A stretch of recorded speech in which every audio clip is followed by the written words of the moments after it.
negara penyahu seruan wawasan negara unggul di mata dunia. Langkah seiring mengejar cita di hari muka kan terus maju bersama menuju cahaya ketulusan jiwa semangat berusaha unggul di mata dunia. Ke puncak menara dituju keunggulan cita yang luhur melangkah kita bersama bersatu bersinar bermata negara dikagumi serata dunia selamanya akan gemilang di persada dunia multimedia. Langkah seiring mengejar cita di hari muka kan terus maju bersama menuju cahaya ketulusan jiwa semangat berusaha unggul di mata dunia. Ke puncak menara dituju keunggulan cita yang luhur melangkah kita bersama bersatu bersinar permata negara dikagumi serata dunia selamanya dan gemilang di persada dunia multimedia.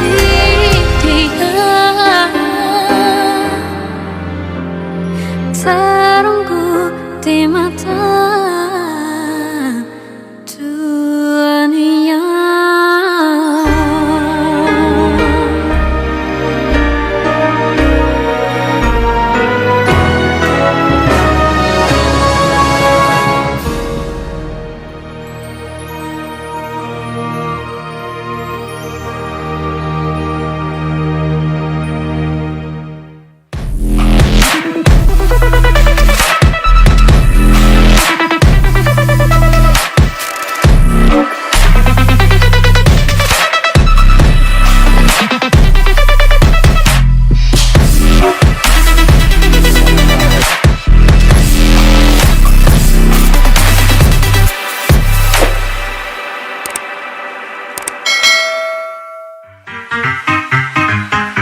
Ladies and gentlemen,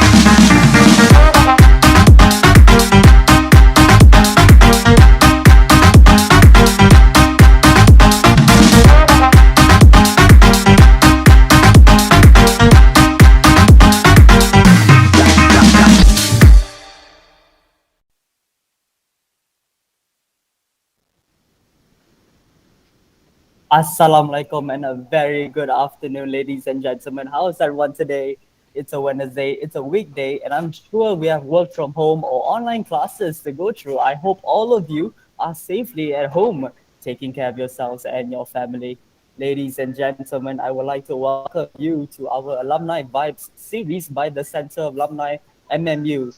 I would like to say thank you for joining. Thank you for being here today. This talk is among our monthly talk series, which will be streamed live on MMU Malaysia YouTube channel and Multimedia UC Facebook page. So yep, leave like, comment, tag, and share the Facebook Live with your friends and family. Now, today we will look into a topic about the transition from university to industry. We are going to discuss the question everyone is talking about, whether it is better to start in a small or big company. So yeah, we have an interesting personality with us today. She is Alice Liang Mei Ping. Let me give you a short introduction about her. She graduated in 2016 with a Bachelor of Engineering in Mechanical and currently working as a fire and gas engineer at Toyo Engineering Corporation. Miss Alice, would you care to update a little about yourself? Hi, very good afternoon. Hi, very good afternoon, ladies and gentlemen. Thank you, Grace, for the introduction, and thank you so much for having me here today. My name is Alice Liang Mei Peng. You can call me Alice. I have been working for the past 5 years plus, and I was from MMU FET, graduated in the Bachelor of Degree in Mechanical Engineering, as mentioned, 2016. And I have been working in the fire protection field ever since then. And currently, my job designation is a fire and gas engineer from Toyo Engineering Corporation based in Malaysia. Thank you so much. We are very glad to have you for our talk about the hot topic today, if I may. And then now, why don't we get into the questions right away? Okay, I want to ask, since as a student, we do feel like having assignments and tests which are quite arduous at times. But this is my question to you, Miss Alice. How do you compare when being an engineering student and a practicing engineer? So being engineering students, basically we are more academic based in the sense of we need to input a lot of knowledge into our brain. The application of the engineering might be very limited in terms of real life application. I would have to say real life applications, because when you come up to work as an engineer, you have to put your engineering design into real life applications, whereby it is no longer just about designing, but putting things into functional and also reliable. And I think these days that something that I myself would appreciate a lot from the past engineers, and also I would appreciate if the current and future engineers will be able to implement also, is something to be more practical. So practicability is something that engineering students might not be able to fully understand until they really come out to work and they have to apply it and also to experience it and to appreciate. Then they will understand the true definitions of practicability in engineering. Yep. Oh, all right, all right. Thank you so much for the information. I mean, I had a chance to work with a bunch of engineers back in my day, but I did not know that was really a part about being, especially a fire and gas engineer. I'm sure it must be very interesting working under the Toyo Engineering. Am I correct? Probably I can give you, probably I can give you some of the examples when it comes to practicability. For example, if you're in the shopping center, if you feel extremely too cold or you feel extremely too warm, it is also related to the engineering design in terms of the HVAC system. So you see, when I say practicability is something that we can appreciate when it comes to engineering design. Yep. I see. Thank you so much for the example. It really gives in perspective on how well the engineering industry really gets into our lives. And I wanna ask you, based on your profile, I read a little bit about it. There is something about the work you have done or the experience, and then especially having to execute your work. Can you elaborate more on the tasks and responsibilities you have to go through? As a fire and gas engineer, maybe I give a little bit of introduction of it, because when people see the position as fire and gas, they'll be like thinking, oh, what do you mean by fire and gas? Do you like play with the fire and you play with the gas? Basically, it's just a short term to describe when in our field, because my field is actually construction in oil and gas. So oil and gas, refinery, petrochemicals, these are all the fields that I got myself into.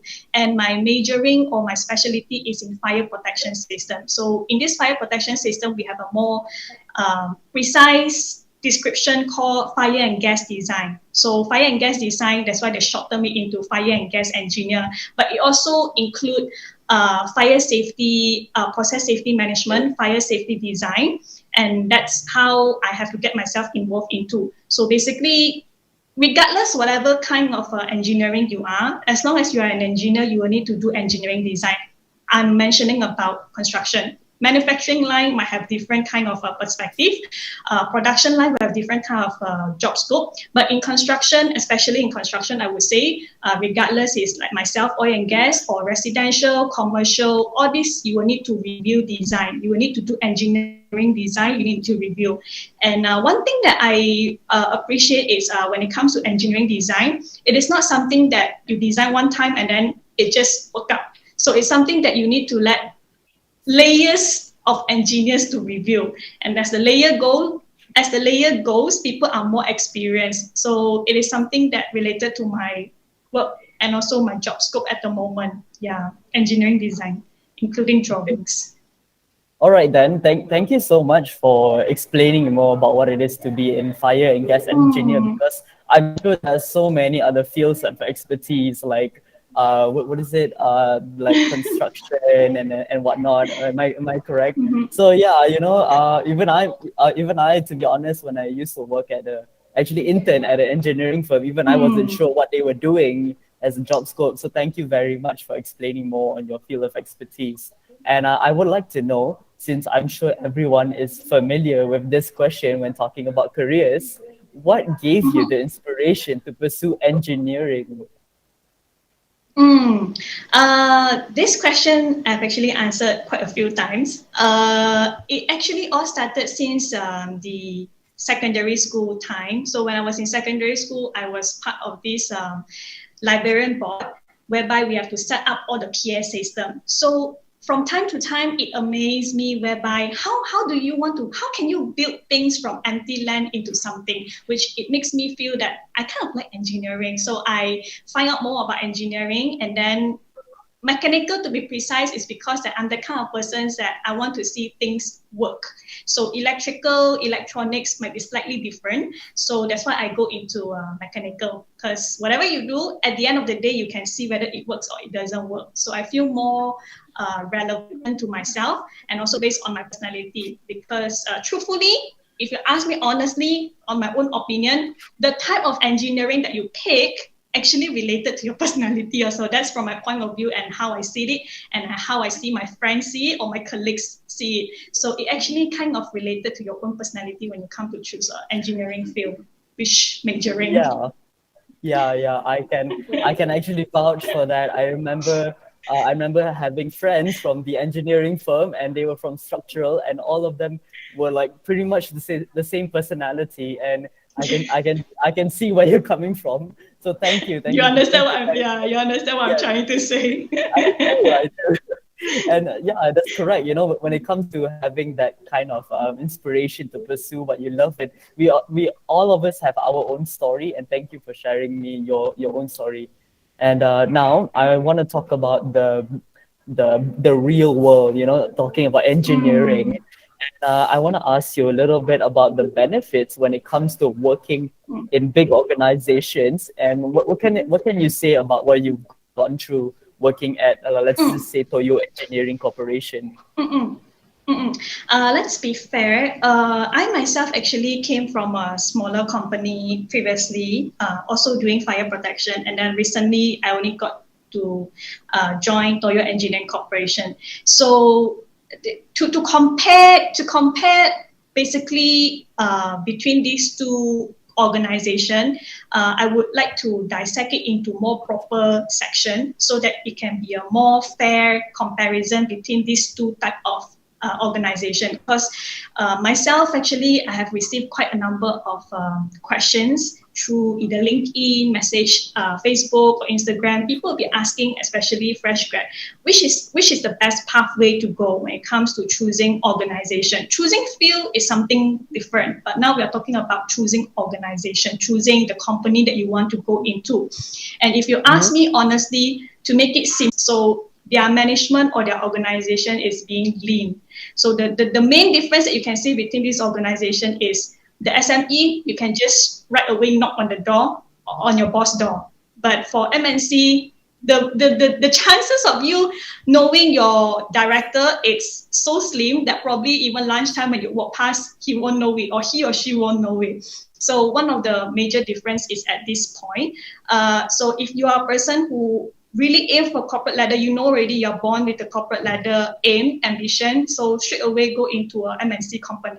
And of course, MNC company will have the requirement on your academic, whereby the least you can have is a second upper. It is very harsh. Yeah, it's very obvious and harsh. Not to say harsh, but it's an obvious requirement that would have in order to go into MNC. Or else, if you go into a SME, you are open up for more opportunity regardless your background. I would have to say that it is fairer in a sense of they don't see your background, but as long as you work very, very hard, you get to prove yourself, opportunity lies in front of you. Yeah, so most importantly, if you ask me, both give you the equal opportunity and chances to shine, but both plays the different kind of games, I would say. You have anything that you want to ask precisely on the MNC and SME? Probably I can answer. If anyone has, yes, we would, but let's take a short break first and show a little bit of a video presentation from Miss Alice, previous faculty. Yeah, they had a little bit of a competition, and interesting enough, Miss Alice was a part of the 2015 competition. Let's take a look, shall we?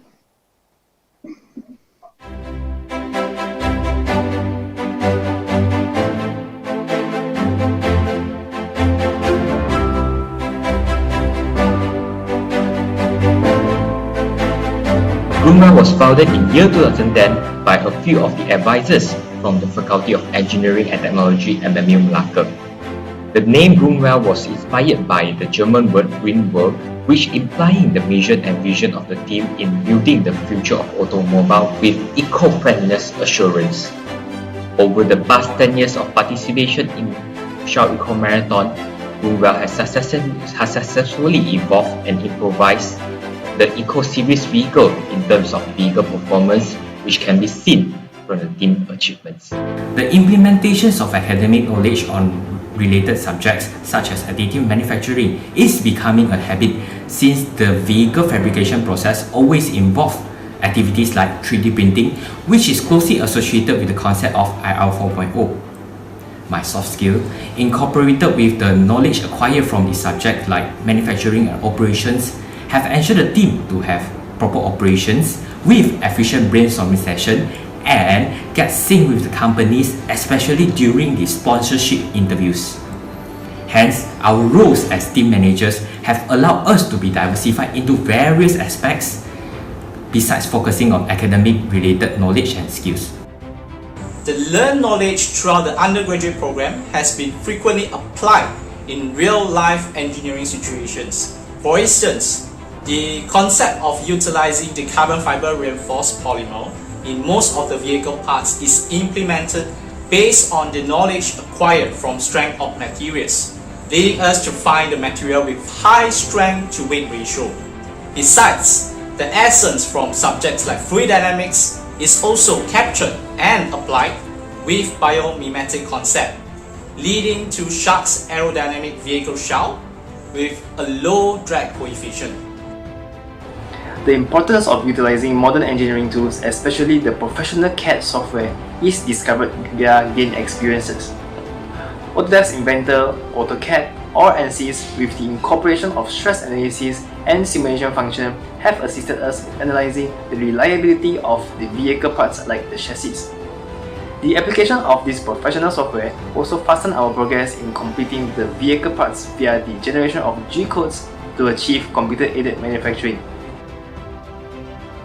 I've been provided with various hands-on opportunities on campus upon completing the fabrication of Eco V7. These fabrication activities allows me to apply the knowledge I acquired from mechanical engineering-based subjects such as workshop technology, which provided me with a head start in understanding the functions of common hand tools and machines. Various DIY fabrication processes have encouraged me to be more creative and innovative in improving these processes according to the given situation or assigned raw material. When I joined MMU Greenwell, I've gained a lot of knowledge about utilizing software such as KiCad and also Eagle in order to complete my schematic diagram for the further purpose of the designing of the PCB. I've also managed to incorporate many knowledge that I've learned in subjects that I've learned in my academics such as microcontroller and microprocessor subject into this designing of the schematic diagram. and this would be a really useful skill for me in the future.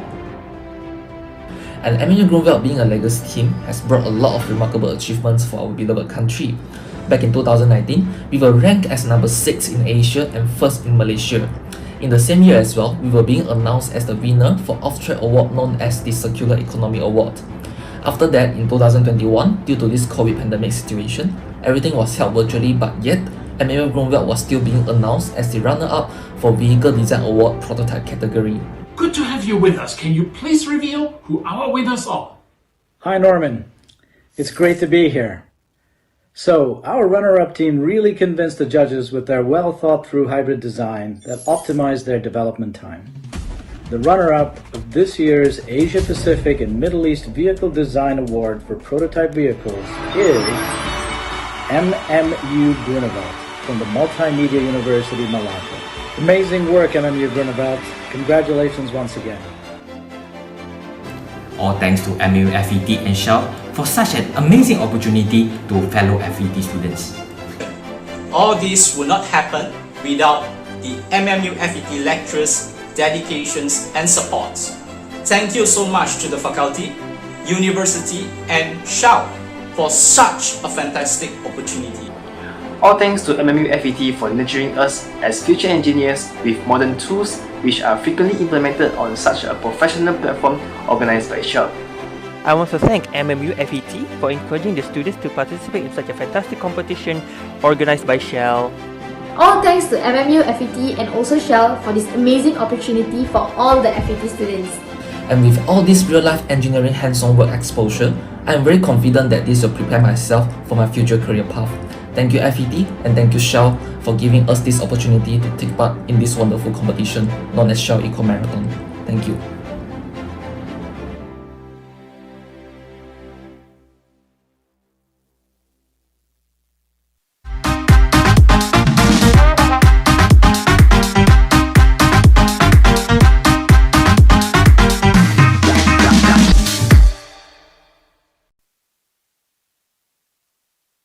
Wonder how fast intelligent machines run on 5G? At MMU, you'll find the answer. Wonder how creative content and online businesses are mastered? At MMU, you'll find the answer. Wonder how cybersecurity and law function? At MMU, you'll find the answer. Find out all these and many more at Multimedia University, because MMU is you, leading the digital future. Visit mmu.edu.my.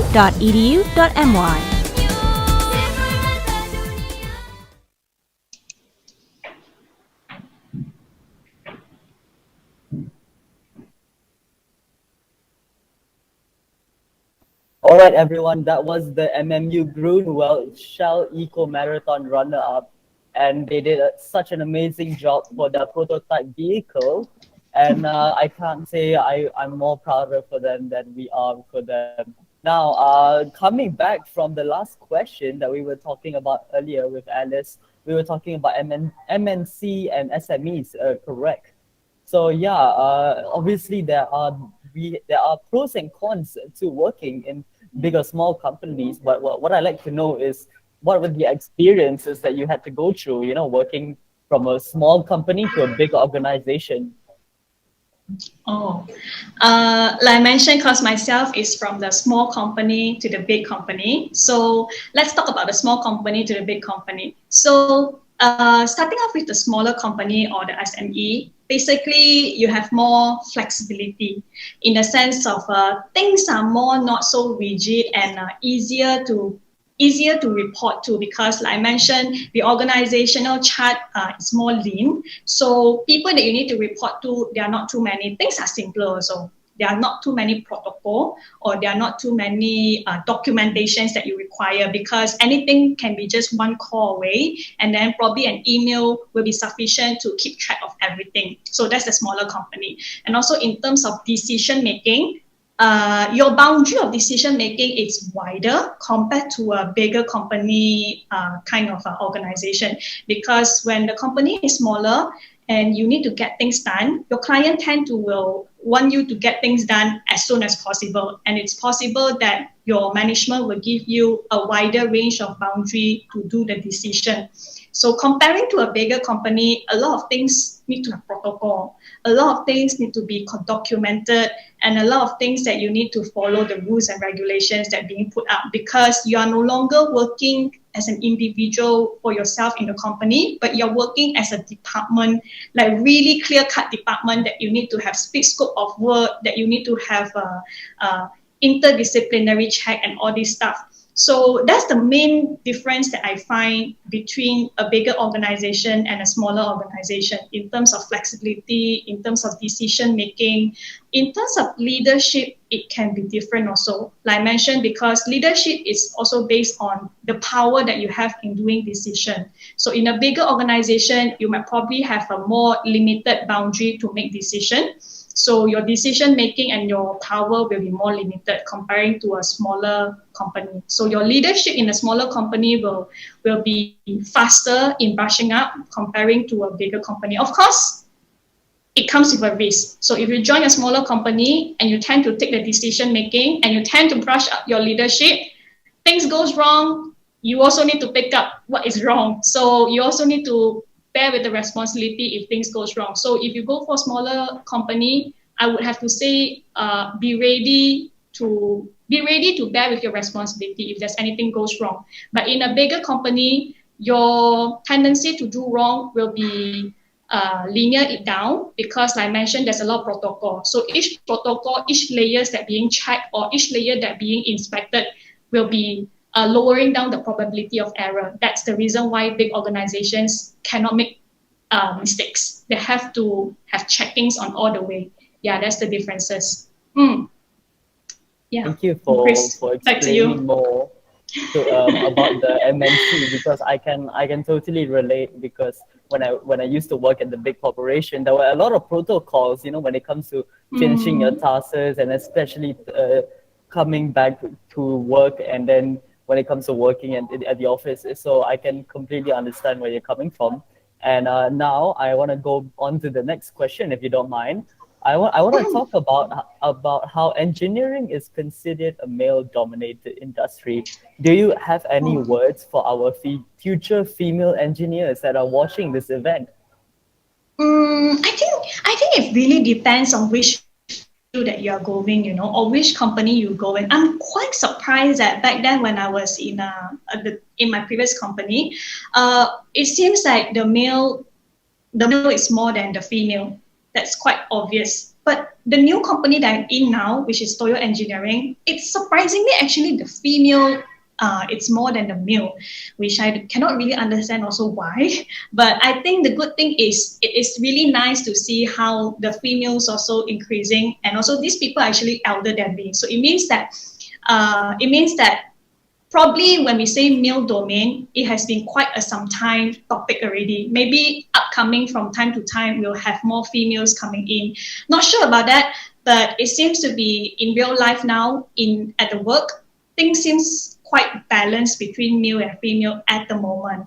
So let's answer the second part of the questions regarding what are the advices or the sharings that I can do with our future female engineers that joining this field. So I would like to say the first thing is do not put a mindset that you are female. The moment you put that mindset that you are female, right, you are just putting up another boundary or another obstacles in front of yourself. I have to say engineering itself, it's not easy. The stress is there. Regardless any job, I think every job in this world will have the stress level. But in engineering, because a lot of times we are chasing timeline. A lot of times we are chasing for project to happen. So your stress level will be high because of chasing timelines and also delivering a good engineering work. Okay, good engineering work. So this thing is already tough enough and challenging enough for any human being. But if you put yourself another obstacles into your mindset thinking that you are female, then without even people who are surrounding you eliminating you from this industry, you yourself already eliminating yourself from this industry. Of course, in terms of physical, we are different.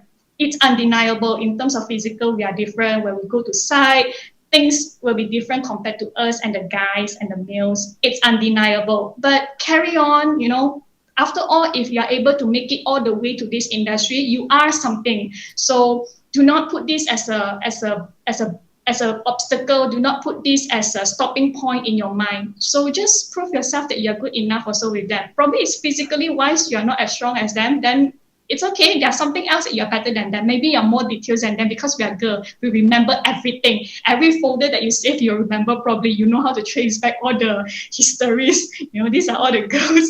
These are all the females' talents, right? So we keep track with each other. We support each other. So yes, the main advice is do not eliminate yourself from this industry before anyone eliminate you from this industry. I think that's good enough for the short advice. All right then. So yeah, to take it all in, to all the girls listening into this, just so you know that you're stronger than you think, and passion is always going to be the one that's going to be the reason why why you do more, and then why you do what you love. And yeah, just remember that, everyone. And the next question, as we are working towards our career. Of course, all of us are looking into career development or planning into a future, correct? Do you think it's worth having a professional certificate or like a higher degree, such as like a master's or perhaps a PhD? What are your thoughts on that? I myself think that's a very, very good question to be asked in this sharing session. So myself and my group of friends that we used to be in MMU, actually quite a number of us, out of 14 of us, quite a number of us, probably half of us actually did masters. Up to now at this level, we are doing masters program. So some also have been completing already the professional certificates under PMP. So you can see that people are improving. Engineering is something that's not going to fix or static at one point. It's going to keep on evolving. So yourself need to evolve also. Then answering your questions regarding whether all these certificates will be helpful or will be helping us to advance in our career development, it really depends on what kind of career pathway that you want to go through.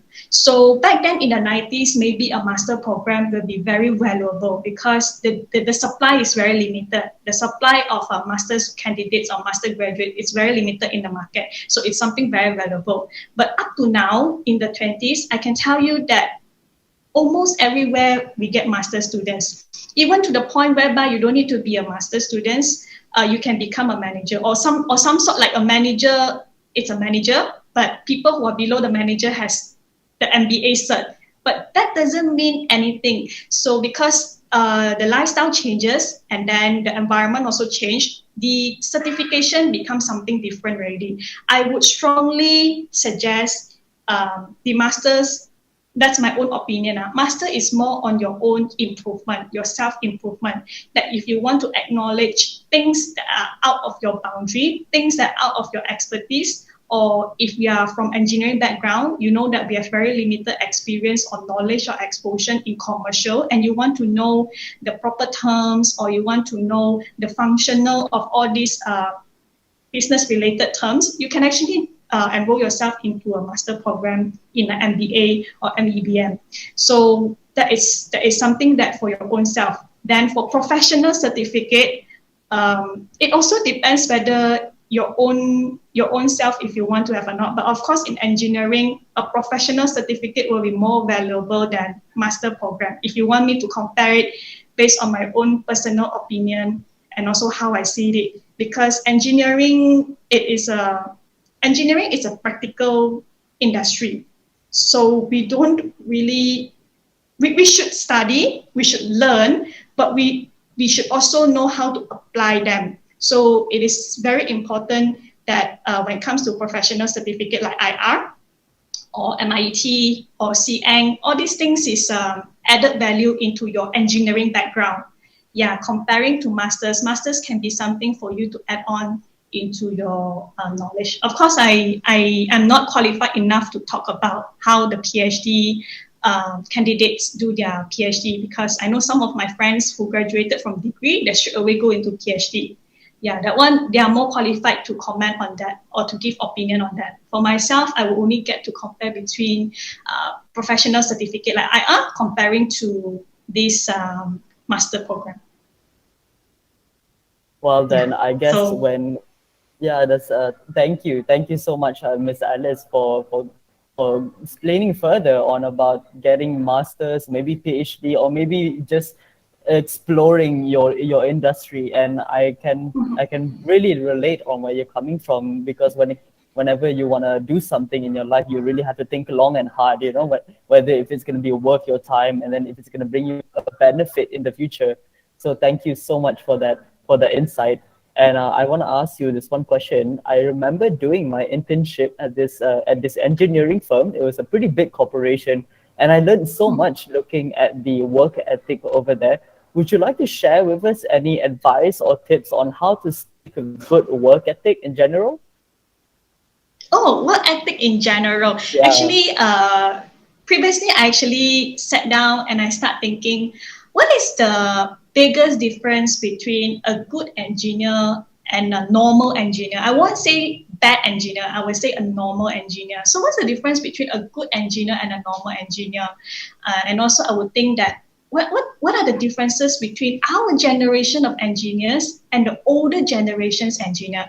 Basically myself, I appreciate very much on the older generation engineers, because a lot of plants, a lot of buildings, they do expansion. So when you do expansion, the build drawing from the previous engineering will be provided in order to do expansion. So you need the information from previous engineering firm or engineers to pass it down to you, which is most probably not the same company as yours, to find out or to do the next engineering calculations or engineering design. So I can truthfully see the difference between the latest or more current engineering design that passed down comparing to the previous older generation in the 90s that passed down. There are differences. And also in terms of engineering design, I would say the practicability will have the difference also. So work ethical, it's very simple. It's really simple that when you design the engineering, if you were the one who have to use the engineering design, will you be satisfied or will you be comfortable or not? I give you an example. So let's say in the condominium, you don't feel comfortable with the, how should I say, the plumbing system. Plumbing system is under M&E consultancy. So you don't feel comfortable with the plumbing system. Maybe you don't feel very practical. So a good engineering design or an ethical engineer will not just get things done, but they will think thoroughly if this thing actually works or not. If I would have to stay in this place to stay in this place for a long time, and I do the design in this way, will I feel comfortable? Will I be satisfied with the comfort of living? Ask yourself that questions, and if you think that, yes, I'm very proud of what have I done, then I can say that this is the most ethical or good engineer. But if let's say you just put up the word, I want to get this done. You want a plumbing system? Nah, go ahead. Then this is not something I would call as a good engineer. It is just a normal engineer. So ethical, it's how I put myself into the view that if you yourself can survive with this engineering design, then this is a very good and ethical engineering design. Thank you so much for giving your own opinion about a good work ethic, and then being an engineer that could most probably change the world with their own designs and whatnot. And I really appreciate you for sharing that with us. And now I just want to ask you the last question. Last but not least, do you have any advice or tips to share so that our students can be, and hopefully plan for them to be, a successful engineer in the future? Successful engineer, that's a very big name. That's a very big name to label there as a successful engineer, because I myself, I cannot consider myself as a successful engineer. So I'm not sure whether I'm at the position to, sit here and give suggestions or sharing or opinions regarding successful engineer. But I think it's okay to share just up to now, how I feel about engineering, how we can improve each other together. Like I mentioned earlier, engineering is something that it won't be static, because we engineers work for people. We literally work for people, really. Why would we have oil and gas refineries, petrochemicals is to boost up the economy. It's because that you have the demand, we need to supply. In order to provide the supply, you need the facility. And how this facility can work, you need engineers to come into design. So engineering work is always to fulfill human wants. You want a bigger screen phone, we need to design you a bigger screen phone. You want a faster network, we need to give you 5G. You want a bigger house, a nicer, comfortable house, we need to think a way to make things work for you. So these are all the engineers that you need to work it out, So it's something that as long as the human wants go greater, we have to work harder. So in order to work harder, you need to learn more. So it's something that you cannot stop learning. I would regard engineering as something that as a lifelong learning process. Even in fire protection system, I know fire protection system is very static, hydrant, hose reel, sprinkler, done. But even hydrant, hose reel, sprinkler, they start designing different kind of mechanism, make it better, faster, more efficient. All these things also need to learn. You need to learn, you need to add knowledge in order to find out what is the actual application to use it. So nothing is fixed. Nothing is fixed. The camera, you want to be clearer. So we need to fix you a nicer and a clearer camera.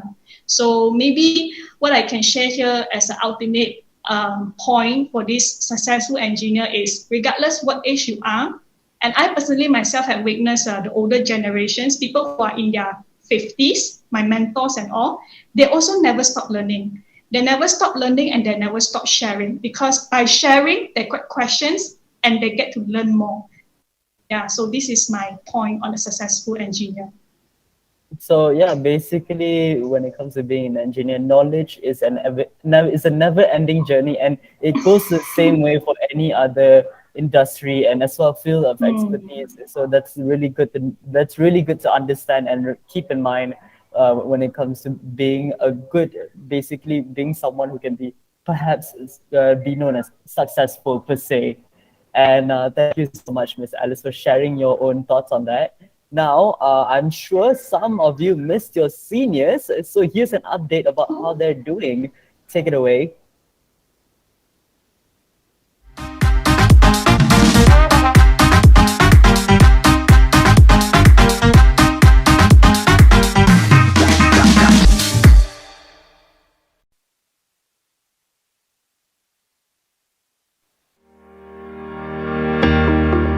Hi everyone, my name is Christy Chong. I completed my Bachelor of Mechanical Engineering in year 2013 from Faculty of Engineering and Technology in MMU. I'm currently working as a project engineer in a manufacturing company, namely Flowserve Solutions Sundrayan Berhad. Flowserve supplies engineered pumps, valves and seals for the oil and gas industry.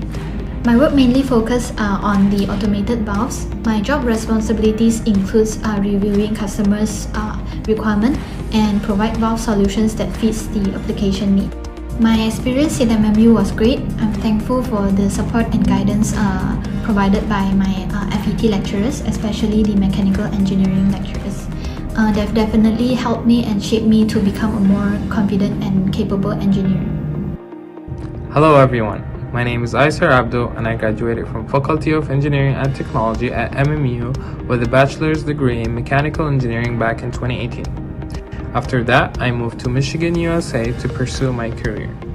I started working as a test engineer for radio vision systems soon after I moved to the US, and I've been working here since then.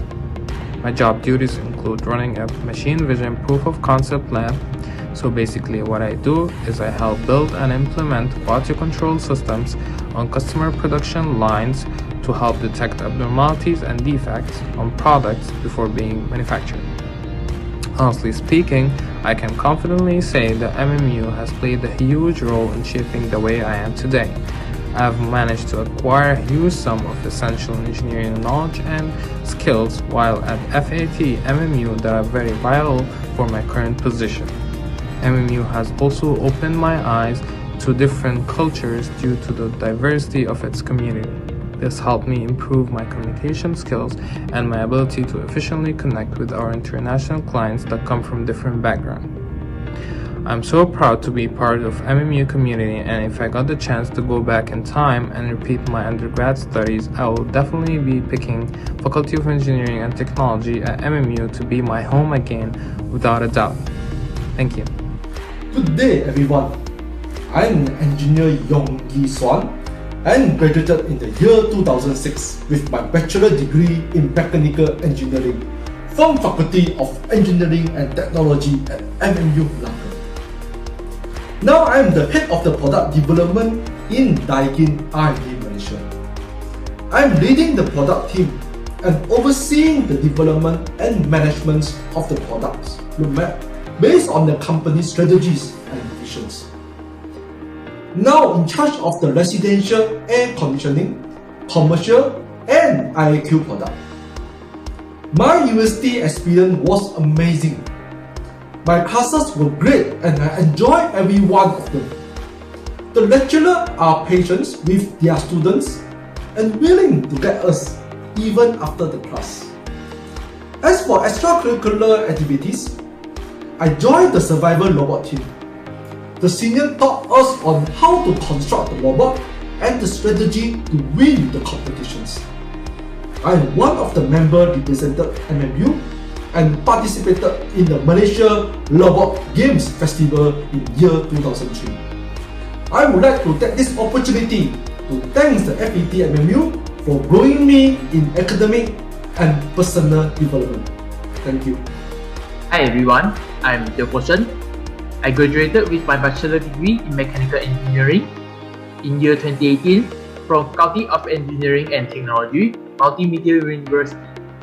In year 2019, I decided to pursue my master's degree in engineering science by research under the Center for Advanced Mechanical and Green Technology in Faculty of Engineering and Technology, Multimedia University, Malacca. I'm also appointed as a MMU GRA under FRGS funding. I'm currently doing my research in the area of psychology using an energy efficient method, namely friction stir processing. The aim of this research work is to improve the friction and wear performance for recycled aluminum alloy so that it can be used for any sliding applications. Faculty of Engineering and Technology, Multimedia University has many experienced lecturers, especially in mechanical engineering. And the facilities here is also good for the student to conduct many research projects. Hence, MMU is a good choice for the student to further their study and also conduct the postgrad research work. Looking forward to see you joining us as part of MMU Permata Dunia. Thank you. Hi everyone. My name is Chai-Jun and I graduated in 2018 with bachelor's degree in mechanical engineering. I'm currently working at Toshiba Tech Singapore as a product quality engineer. Basically, I'm responsible for planning qualification tests and monitoring production quality performances. During my years in MMU Malacca, I really enjoyed my study in FET, especially the engineering graphics and mechanical design classes. I have also joined the orientation program as a committee and really enjoyed working alongside my fellow committees. The memories that I have made in MMU are something that I will always treasure, and I'm proud to call myself a Permata Dunia. Thank you.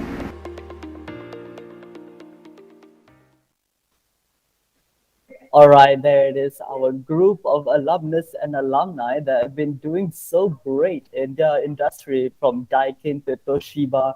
What an amazing experience they must have gone through. And right, so now let's go on to our Q&A session from our viewers, and I'm sure they're very eager for our speaker to answer some of their questions. Miss Alice, I have a few questions from our viewers. They want to know is how do we always be consistent in doing work in the company? Yeah. How do we be consistent in doing work? Yes, correct. How do we be consistent in doing work? I guess this generally it has to be based on your own character and your attitude, of course, undeniably. But when it comes to consistency, it's if you have a requirement on yourself, if you are a person that you have your own satisfactions that you want to satisfy, the work that you deliver will be better compared to other people. That's the reason why people say differential of work that being submitted. That's because that your own character, your own requirement, and your own satisfactions, it's based on all these things, how your work is being delivered. So in order to be consistent, I think most importantly is you must love what you are doing.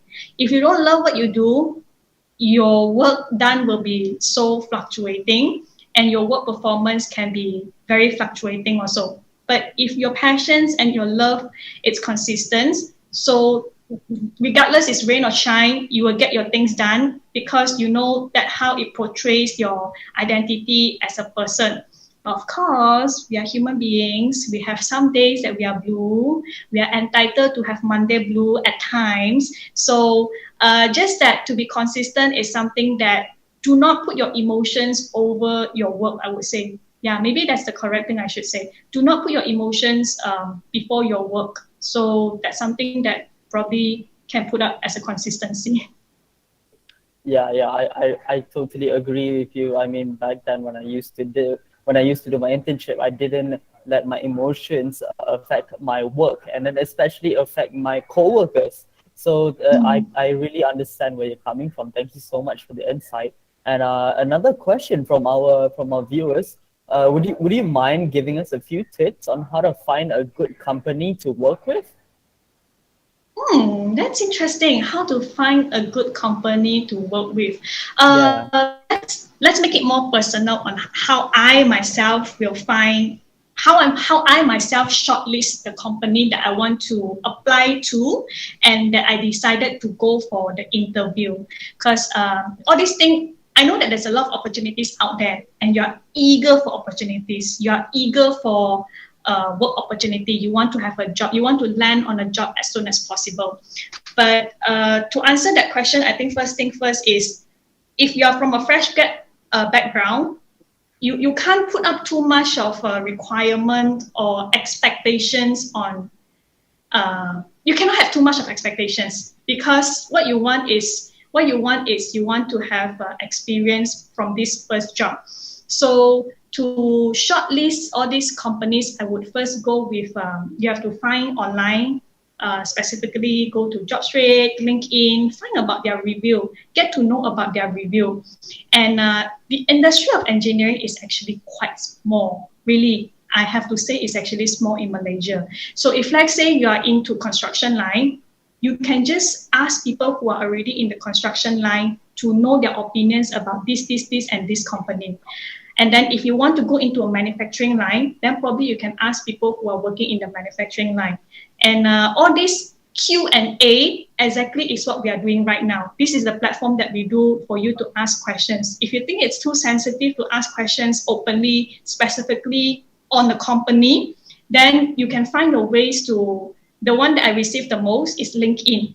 There are people who actually send message on LinkedIn to ask questions. Why not?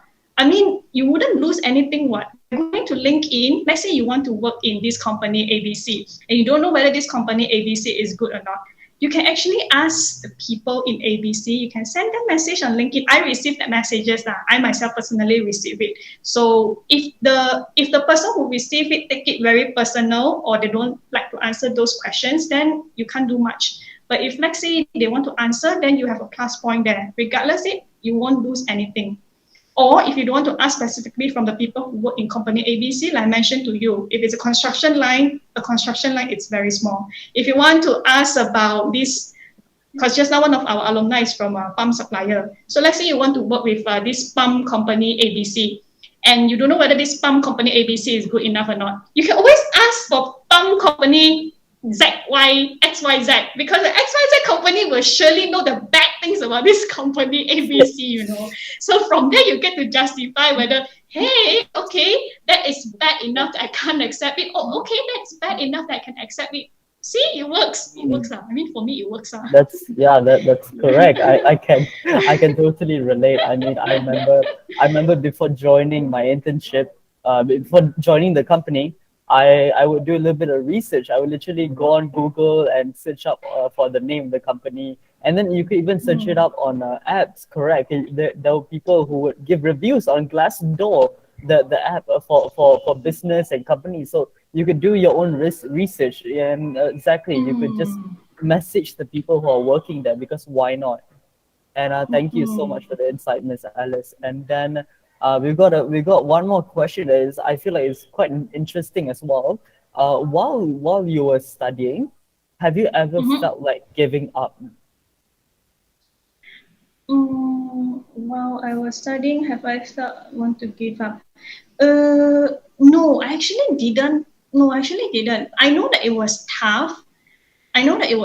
But it didn't cross my mind that I wanted to stop. I mean, to be honest, I'm a human also.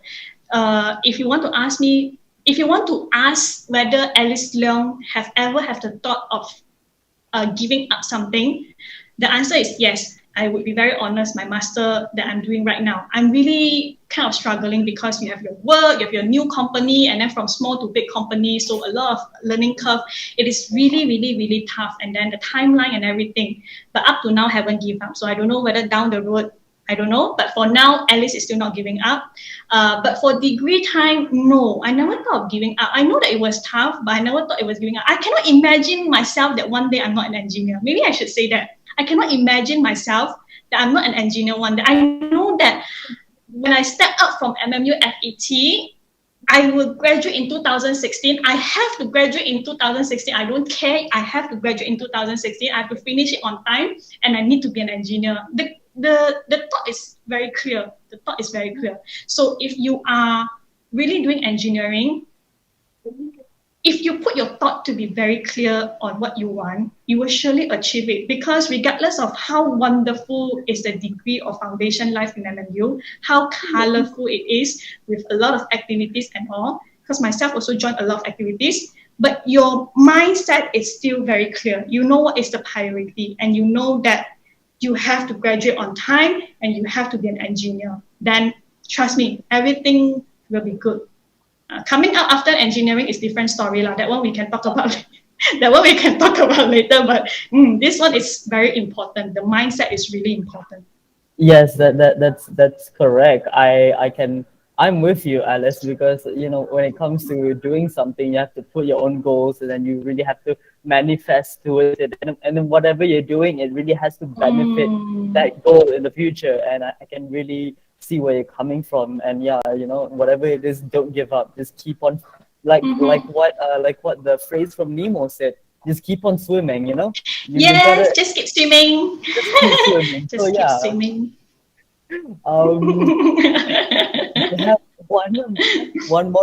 We have one more question for you. What is your biggest inspiration to achieve that you've done today? What is my biggest inspiration? I actually asked myself that question also. Inspiration cannot be from one source. It can be from several sources. So from myself, it's my people. It's the people surrounding myself. So back then, when I was in a degree time, I was actively joining IET, Institutions of Engineering and Technology. So it's actually a platform whereby it provides students, we call it the student chapter, to have the opportunity to liaise, to communicate, to do networking with the practicing engineers, the industrial engineers. So I was active, and I'm really lucky enough up to now, I'm still keeping in touch with them. So these are the people that give me the inspirations, because these are like, when you play video games, you get to choose your role, right? The strength of these people, and then you see, and then you choose your role in all these video games. So exactly what's happening at the moment in real life is you get to see these engineers working differently in their field and how they get to be who they are. So if I'm inspired to be this person down the road at his age, or maybe earlier than his age, to achieve earlier than as much as he or she achieved at that age. So I would want to know about the learning curve or the progress that he or she has gone through, and then I will try to do a better planning. Because that's how you get to move forward in a shorter time compared to other people, right? So the first thing is the inspirations gets from people around me, people who are surrounding from myself.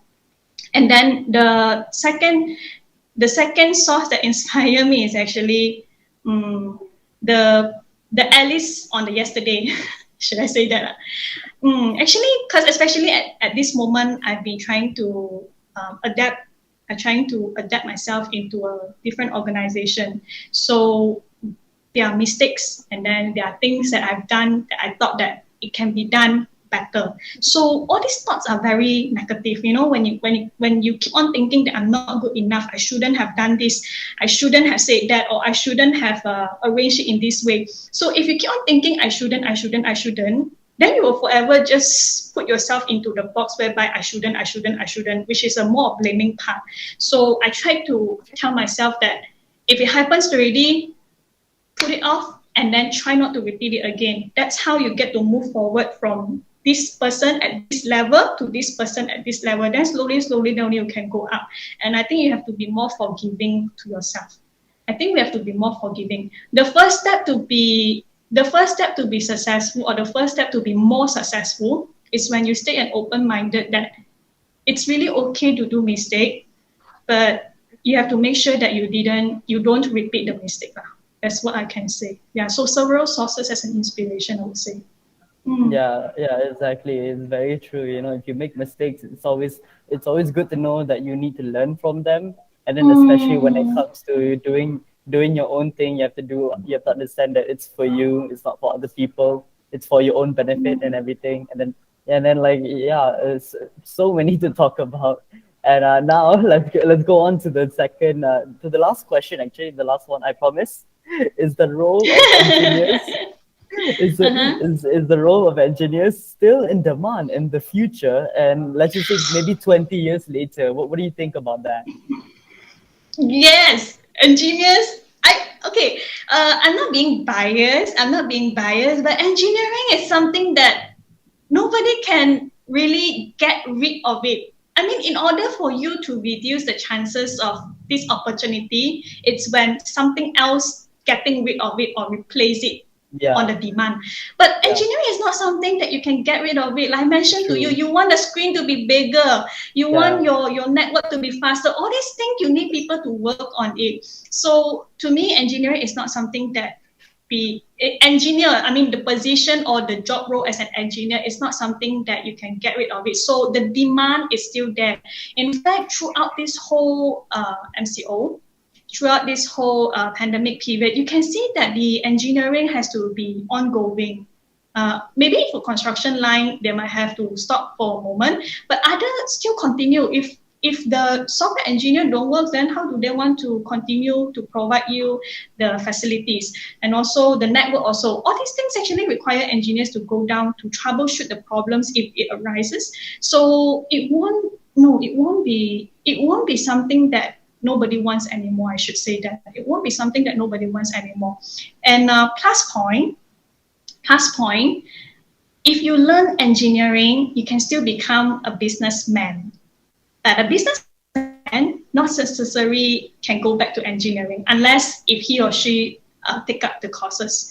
But if you're an engineer with your skills, with your fundamental of engineering knowledge, you know your knowledge better, you know the mechanism and the way it works better, so you get to put your product or improve your product better.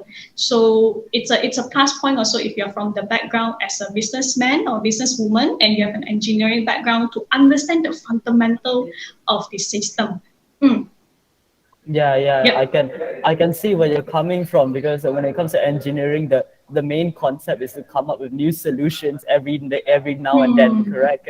And like what you said, the hydrant pump and everything, it's not all fixed. They might make a new system, they might make new software.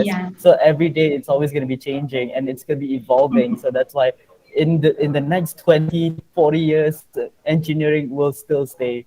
And I'm totally with you, Miss Alice. And I guess looks like that might be this might be the end of the event. We don't have any more questions, unfortunately.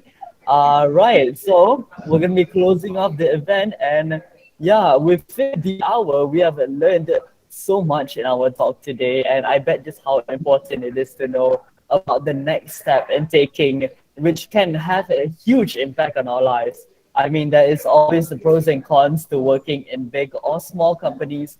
But at the end of the day, It is all about the passion to drive you towards a better tomorrow today. And with this comes the end of our monthly talk.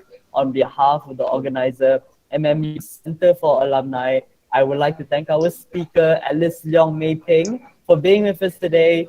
Grateful for your time, and thank you so much for sharing your knowledge on today's topic.